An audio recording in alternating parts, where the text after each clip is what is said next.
Welcome back. It's a big day for another leadership module. In today's module, we're talking about conflict resolution. I will be talking about conflict resolution a lot.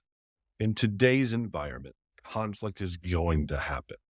And how you deal with that is so important. And you can either harness the power of making your team stronger or do it wrong. And now everything's a fight, nothing gets done, and you make everything weaker and disconnected. Which one's easier? The disconnected. The harder one is doing it in such a way that you manage your team, that the conflicts build character and understanding within your team. So let's talk about conflict resolution. It's important to recognize that conflict is a natural part of any dynamic work environment. It stems from the differences in opinions and values and work styles. Effective conflict resolution isn't about eliminating conflicts altogether, but managing them constructively and to your benefit. The first most important part about all this is you got to be aware as a leader, and you have to make sure you are identifying conflict early. Stay alert and pay attention to what may be early signs. So things like, what are the changes in the team dynamics, or is there reduced collaboration? Or is there some passive aggressive behavior or some really obvious disputes? When those happen, you want to make sure you're addressing them. So approach that conflict with a positive attitude really right away and view conflict as the opportunity you should view it as. You want to understand that conflict. And if you manage it well, it can lead to growth, innovation, and stronger relationships. Having that positive attitude allows you to look at it that actually a stronger relationship can come out of this. And how you do that is by sitting everyone down and seeing it and saying, all right, are we having an issue that we need to discuss as a team? Are we having a disagreement that we need to discuss as a team? And then open it up and don't let people attack each other and say, look, guys, this is the rules. We don't attack each other.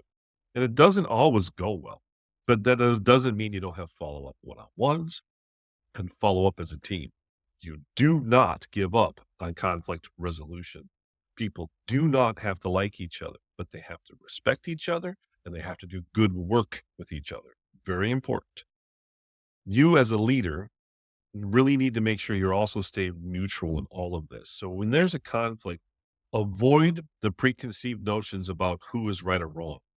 If you have some sort of instinct or some sort of thought, bury it until what's right after questions and having having that dispute basically heard out in full, and then start to have conversations around. And if there's a decision made on it, be clear and to the point and explain why that decision is made and allow them to ask questions and further explain why so they understand.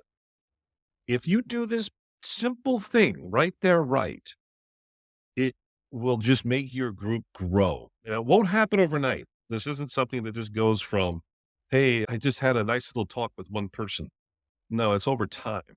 If you continue and continue, all of a sudden you're going to see that team start to really perform in ways you've never seen before. So look at conflict as an opportunity. You want to make sure you're listening to all parties involved. Don't be interrupted and make sure you're understanding each perspective along the way. So when I say don't get interrupted, the cell phone, don't do that. Stay involved until this discussion's over. And if there's something going on that is of major importance, make sure that your team understands what's going on so they know when you're stepping out. So before the meeting even starts, say, I'll apologize, but I have to take this call. I'll just be stepping out for very quickly and then coming right back in. I apologize if that does happen. So there are emergencies and you can approach them. You also want to have a problem solving approach to all of this. Look beyond the surface of the conflict and really go down to the root cause. Because oftentimes the conflicts stem from a deeper issue like unmet needs or miscommunications. I look at it as just using the 5 why of people. That's my way of looking at it. But also you want to make sure you're brainstorming together why the conflict is there. Well, the collaboration approach really fosters buy-in and accountability as everyone is together within that team. Now, that doesn't mean the biggest mistake made here is that doesn't mean that you allow people to attack each other. You allow people to say that person's coming up with always with bad ideas.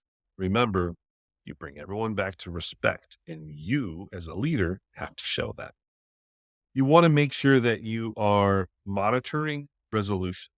So settle on a course of action and agree together as a team what you're going to do and outline the steps to implement that will fix whatever's going on. And then follow up on it and make sure it's part of the meeting notes and saying, how are we doing here? And I always like to reflect on almost anything we do. So reflecting on how you handle that's a great idea. I won't go into too much detail about that.